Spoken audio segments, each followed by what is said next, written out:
Yesterday, we started talking about the Bet Yosef, the commentary of Rabbi Yosef Karo on the Arba'at Turim, and I started reading his introduction.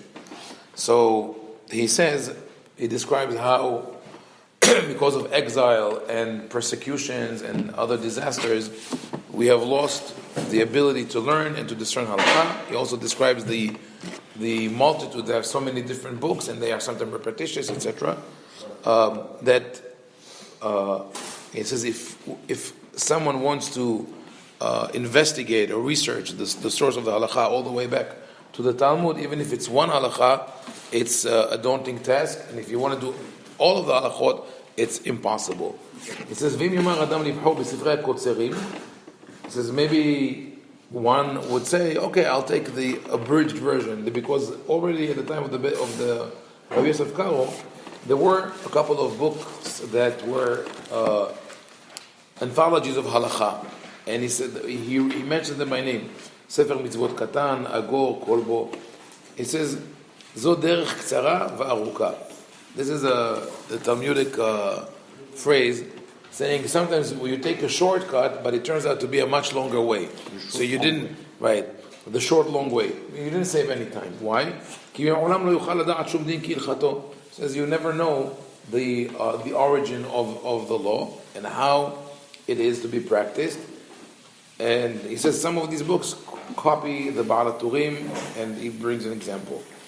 He says, "Al ken ani adal be'alfei Yosef, kineti l'Hashem tzevaot, v'ni'arti chotzni l'stakel ha'mesila." He says, I took upon myself to he says, call it l'stakel ha'mesila, to pave the path of halakha. והסכמתי לחבר ספר כולל כל הדינים הנוהגים. I decided, he doesn't mean I agreed, it's in his language is I decided to write a book which will include all the laws that are practiced today, meaning not the irrelevant laws, just the laws that are practical today. בביאור שורשיהם ומוצאיהם מהגמרא, עם כל חילוקי סברות הפוסקים, איש לא נעדר. He says each halakha will be traced back all the way to the Talmud, and I will present also all the different opinions of the other halakhic authorities. And this way you could see how the halakha evolved up to the practices that we have today. It says, ולא ראיתי לעשות ספר זה חיבור בפני עצמו, כדי שלא יצטרך לכפול ולכתוב מפני דברי מי שקדמני. And he explains that he decided not to write a new book, a completely new book, because then it in itself, it will be a repetition. Well, because the Rambam had already. Right, because Rambam already did one anthology, Yad HaZakah, and Rabbeinu Yaakov ben Asher did his own anthology. And remember, we said the difference between them. One is very concise and gives only one opinion. The other one, Baal Turim, is very prolonged and presents all the opinions with the text. ולכן הסכמתי לסומכו לאחד מהפוסקים המפורסמים. He says therefore I decided to make my book a commentary on one of the widespread books. ועלה בדעתי לסומכו לספר הרמב"ם זה על היותו הפוסק היותר מפורסם בעולם. So he said when he reviewed let's call it the Jewish libraries, the Jewish bookcases, he finds that Maimonides is the most widely used. Even though people didn't follow it practically, but they use it as a reference. So he said, maybe I should use this as a commentary. Eventually he did. He wrote a commentary on Maimonides, but that's not his main book. And he says, וחזרתי בי, מפני שאנו מביא לה סברה אחת, והייתי צריך להעריך ולכתוב סברות שאר הפוסקים וטעמם. He says, but I've changed my mind, because Maimonides only presents one opinion. So if I would write a commentary, I would have to present all other opinions. ולכן הסכמתי לסומכו לספר ארבעה טורים שחיבר הרב רבנו יעקב בן הראש ז"ל, כי הוא כולל רוב זירות הפוסקים. So he says, I decided to align my book with the ארבעה טורים, the four columns of Rabbeinu Yaakov ben Rabbeinu Asher, because he presents all different opinions. So I already have the first leg, the first stage set up for me. It says, וזה משפט הספר ומעשהו. Now, what is the format of his commentary? Rabbi Yosef Karo explains it very clearly. לבאר הדין שכתב בעל הטורים, אם הוא משנה או ברייתא או תוספתא או ממרה, בתלמוד בבלי או ירושלמי או ספרה או ספרי או מחילתא. So it's very methodical. Now that we've reviewed the development of Jewish law, we know what he talks about. He says, first I will explain the source, the origin of the law mentioned in the Baal HaTurim. Is it from the Mishnah, which was edited by Rabbi Yehuda Hanassi, or Baraita or Tosefta, which are two files that were not included in the Mishnah, but were written about the same time, or Mimra. Mimra is a statement that of a rabbi who lived after the Mishnah, from about the 3rd century to the 7th century. So it's a later period. But even that, when you say it's from the Talmudic period, you have to know if it comes from the Babylonian or from the Yerushalmi Talmud, because as you remember, there are differences between them. The Babylonian Talmud has one approach to halacha, and the Yerushalmi has another. And at a certain point, the Yerushalmi, the Talmud of Eretz Yisrael, was pushed aside because of political agenda, and it became less used and less legible. But Rabbi Yosef Karo says, I will first locate for you the origin and the source of the halacha. Then, ve'imu muskam, or imu mahloket tanaim or amoraim. I will also tell you whether this law in its origin is undisputable, meaning everybody agrees on it, or there is a dispute that one, in the original setting, one rabbi says A, the other one says B. And if this is the case, and now if Rabbeinu Yaakov ruled according to one of the opinions that preceded him, I will explain why he chose this opinion over the other one. And if after the original dispute was presented, let's say in the 5th century, from then on, the rabbis who came later on took different paths and they have different opinions, and the Mehaber presents, the Baal HaTurim presents all the opinions, Rabbi Yosef Karo says, I will explain why each one of them took a different approach. And that's really the main difference between the Yad HaZakah and what Rabbi Yosef Karo did. Yes. And that is first of all, the difference between Yad HaZakah of Maimonides is that we have all the sources, but the next thing is that Rabbi Yosef Karo opens up the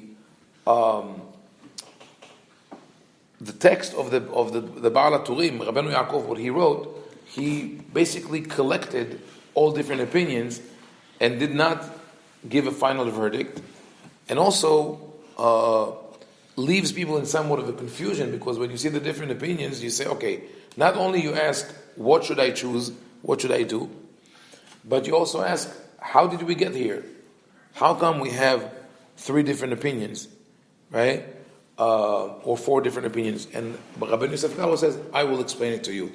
As I mentioned before, sometimes it's one letter, sometimes it's a word, sometimes it's the definition of a term.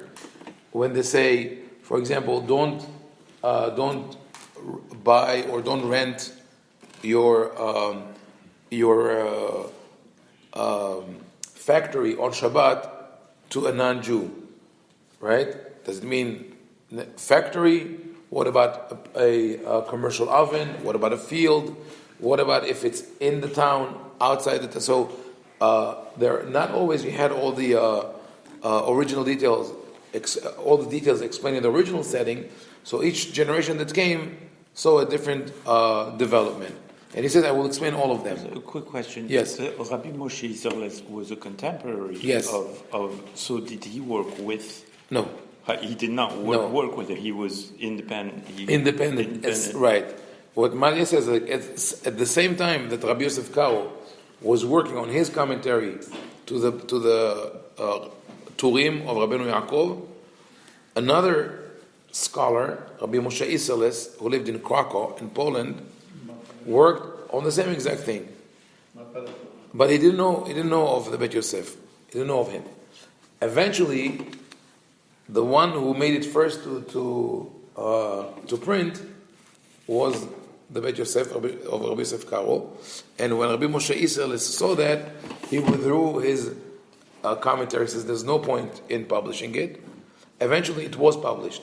It's called Darchei Moshe, and the paths of Moshe, because his name was Moshe.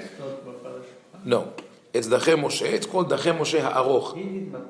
Yes, he's the same author. So the original book that Rabbi Moshe Israel wrote was Darchei Moshe Ha'aroch, the full book, but he had an abridged version, and he only inserted his comments on eventually what was the Shulchan Aruch. But we'll get there later. That even though the Rabbi Yosef Karo tried to cover as much as possible all the different practices, there were certain practices that originated from Eastern Europe, deep inside Eastern Europe. We're talking about Poland and Lithuania, those areas that Rabbi Yosef Karo was not aware of. They are local practices, and that's what the Ramah Rabbi Moshe Israel adds in. So, talking about the bat call that Magid min Hashamayim. Yeah. Yeah, but he doesn't mention it here. I'll get to it. That's what Sammy is mentioning is that Rabbi Yosef Karo speaks about the Magid, that he had a heavenly voice or an angel that would correspond with him, and that is part of the problem of understanding the Halakha of Rabbi Yosef Karo, and that is that he was a mysticist, he was a Kabbalist, but it was not known to the public. He was a very, very devoted and deeply ingrained in Kabbalah. Now, there is a tension between Kabbalah and Halakha. Sometimes Halakha would say, you don't have to do that. Kabbalah says you have to do it. Or Halakha says you have to do it one way. Kabbalah would say we have to do it in another way. That's also the big difference between Rambam and Rambam, right? Yeah, because because at the time of Rambam, there were no halachic practices related to Kabbalah. That all started after the publication of the Zohar in the 1400s, and the way it spread within the Sephardic world. A lot of the minhagim that we have today, both Sephardim and Ashkenazim, were influenced by the Zohar as it found its way through the Shulchan Aruch. For example, staying all night on Shavuot, Kabbalistic. Putting tefillin shel yad while sitting, and tefillin shel rosh while standing, Kabbalistic, and many Moroccans did not follow that. The way you shake the lulav, in which direction, Kabbalah. Ma'im haronim, to wash your hands with after the meal with water. That is a custom that is mentioned in the Gemara, but in the time of the Talmud, you had to do it because you would you eat with your fingers, and people use what is called melach sdomit, which is salt harvested from the Dead Sea. That is not your regular salt. It has minerals. It's very dangerous if you touch your eyes with it. So the rabbi said you have to wash your hands after the meal.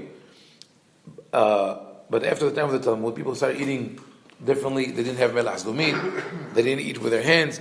So they stopped doing ma'im haronim.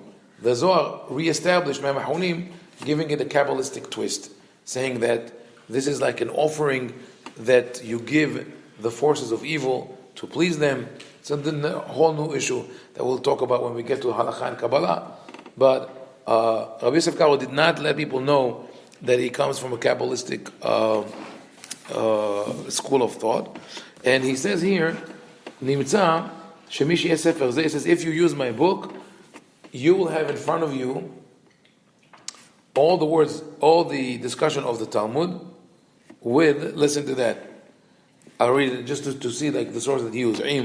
פירוש רש"י והתוספות והר"ן ופסקי הרי"ף והראש המרדכי והרמב"ם ומגיד משנה ורבנו יוחנן וספר התרומה שיבול הלקט והרוקח שערי דורה ספר התשבץ ספר העיטור נימוקי יוסף סמ"ק סמ"ק אורות חיים תורת הבית הגות אשרי ספר מנהיג אגור בעלי נפש לרבת שורות הראש הרשב"א ריבר ששת הרש"י מברצה מחמרי כל תרומת הדשא. It's about 30 books that he quotes that each one of them accomplished all the halakha, but where did they come from? That's important.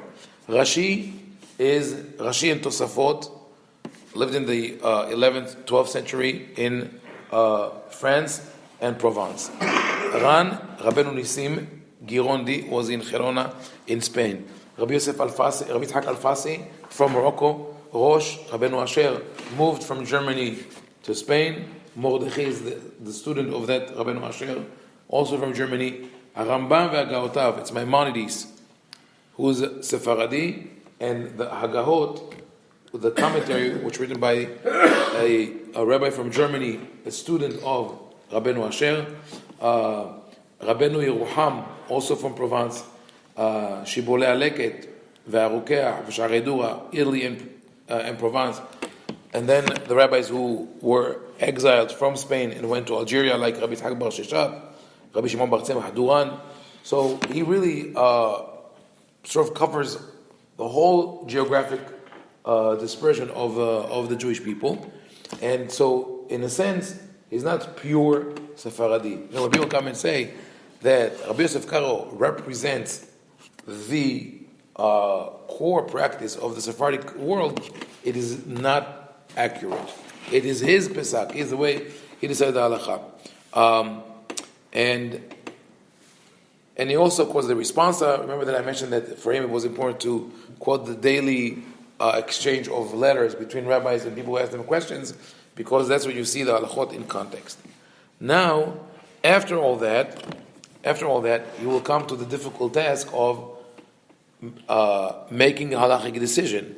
Now that you reviewed all the sources, the origin of the halachot, the disputes that were there, the different books. Now, how you determine halacha between them. So it says, "Ve'ala beda'ati she'achar kol hadevarim efsok halacha ve'achri'a ben hasfarot ki zeu hatachlit liot lanu Torah achat u'mishpat echad." So we have to have one way that we could all follow, which is basically what Maimonides said. We need to have a clear cut halacha that we know everybody follows. Right? What do? That's what you do, right? Like the Siddur that we have here. What do you read? If you're Turkish, you read this. If you're Rodizli, you read that. If you're not Turkish and not Rodizli, you choose and mix, from that Siddur. That's the you have to navigate in the Siddur. But if it's like only one prayer book that we have that could cause us so many problems, imagine when it spreads all over halacha. So he says we have to give a final word, and he says. Now, that is the most contended statement of Rabbi Yosef Karo. That is where the war is still ongoing, even today. He says, if we are going to decide the halacha based on rational arguments, it will never end. Because for each halacha each law that you present, you could have 100 arguments on this side and 100 arguments on the other side. And who is going to take the risk of determining, like Maimonides or like Baal Turim or other great rabbis? And therefore he said he came to a conclusion, he found a solution, which is to determine by majority. By the rule of the majority, he will count the opinions of the three main pillars of halakha, and by that he will determine the final halakha. But we'll talk more about that tomorrow, because this is really the gist of his innovation and where the dispute on his writing is all about. Majority